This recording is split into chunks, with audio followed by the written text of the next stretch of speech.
ஆண்டவரும் ரட்சகருமாய் இயேசு கிறிஸ்து நாமத்தினாலே உங்களை வாழ்த்துகிறேன். கர்த்தர் ஆசீர்வதிப்பாராக. எனக்கு அருமையானவர்களே, கர்த்தருடைய நாம் மகிமைப்படட்டும்.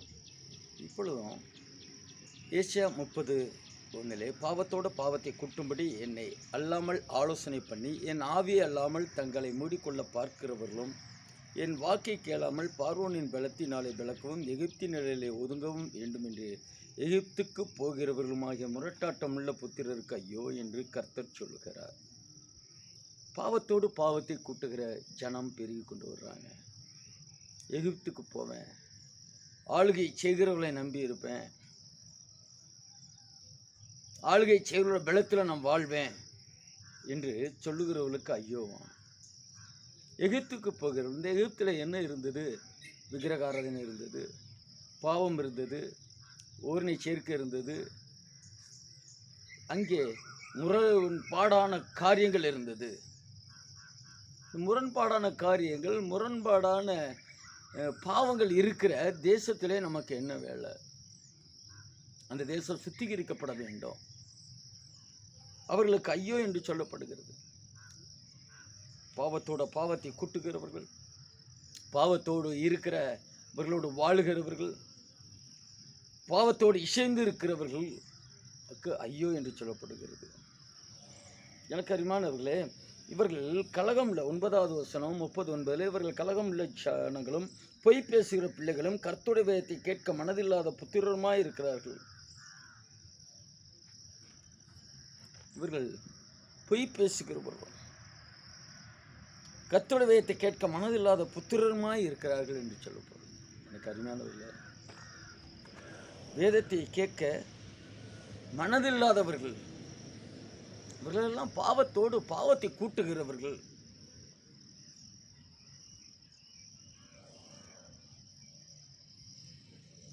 இன்னும் வேதம் சொல்கிறது, நீங்கள் வழியை விட்டு பாதையின்றி விலகி இஸ்ரவேலின் பரிசுத்தரைகள் முன்பாக இராமல் ஓய பண்ணுங்கள் என்றும் சொல்கிறார்கள்.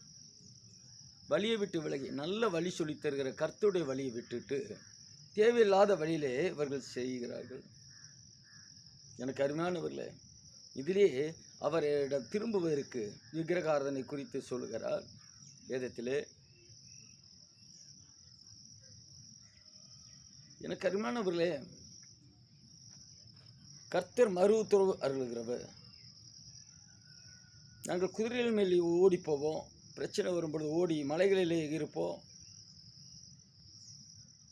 வேகமாக வாகனங்களின் மேல் ஏறி போவோம் என்கிறீர்கள். அப்படி உங்களை துரத்துகள், வேகமாய் துரத்துவர்கள். உங்களுக்கு வர்ற பிரச்சனைக்கு நீங்கள் எங்கேயும் போய் ஒழிய முடியாது.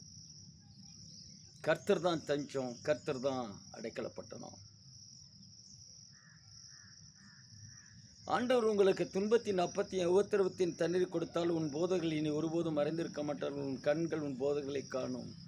உங்களுக்கு போதிக்கக்கூடியவர்களை கர்த்தர் காண்பித்து கொடுப்பார். நல்ல போதகர்களை, கள்ள தீர்க்கதரிசிகளை, கள்ள போதகர்களை அல்ல, ஸ்தோத்திரம், கள்ளத்தனமான காரியங்களை செய்கிறவர்களை, இழிவான ஆதாயத்துக்கு ஊழிய செய்கிற போதகர்களை அல்ல.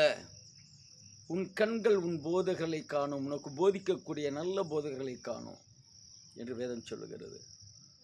எனக்கு அருமையானவர்கள், இந்த நாட்களிலே நிறைய கள்ளத்திற்கு கள்ள உபதேசம். என்னை குறித்து கூட தீர்க்கதரிசனம் சொன்னார்கள். இந்த ஆலயை கட்டி முடித்த உடனே மரித்து போவீர்கள்னு என்னுடைய துணைவியார்கிட்ட சொன்னதாக என் துணைவியார் சொன்னாங்க. ஐயா மறிச்சிடுவார், செத்துருவார்.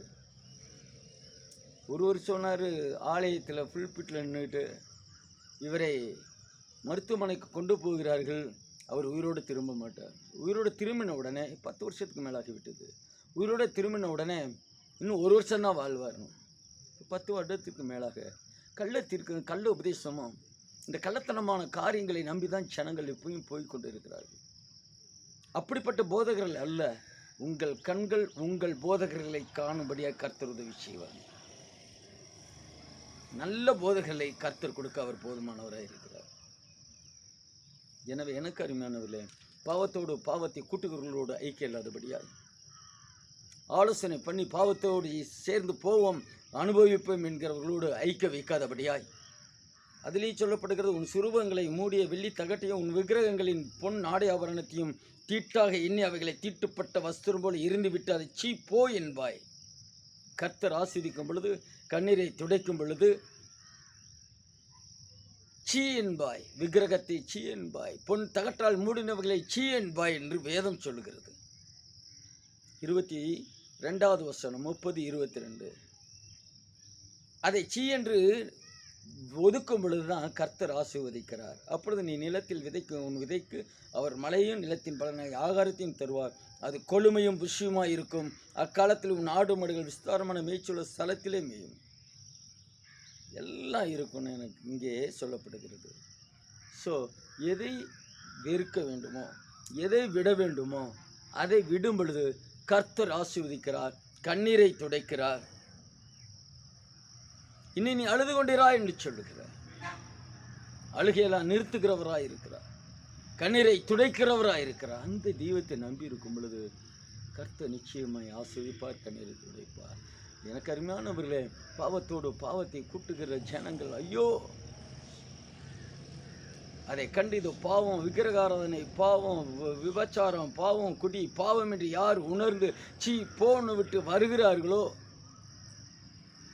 அவர்களுக்கு கர்த்தர் ஆசீர்வாதத்தை கொடுக்கிறார். எனவே அந்த ஆசீர்வாதங்களை சுதந்திரத்துக் கொள்வோம், பாவத்தை விட்டு விலகுவோம், கர்த்தரை நம்பி வாழ்வோம். கர்த்தர் பெரிய காரியங்கள் செய்வார். ஒரு சின்ன செபம் பண்ணும். இரக்கம் உன்னதமான தெய்வமே, இந்த கால வேளையில் பாவத்தை கூட்டுகிறவர்கள் ஐயோ என்று சொல்லப்பட்டபடியாக இந்த ஜனங்கள் பாவத்தை கூட்டாதபடி பரிசுத்தமாய் வாழும்படியாக, கர்த்தரை நம்பி வாழும்படியாக, கர்த்தருடைய வார்த்தையை கேட்டு வாழும்படியாக, அவருடைய வழியிலே செல்லும்படியாக கர்த்தர் கிருபை வழங்குவாராக. ஒப்புக் கொடுக்கிறேன்.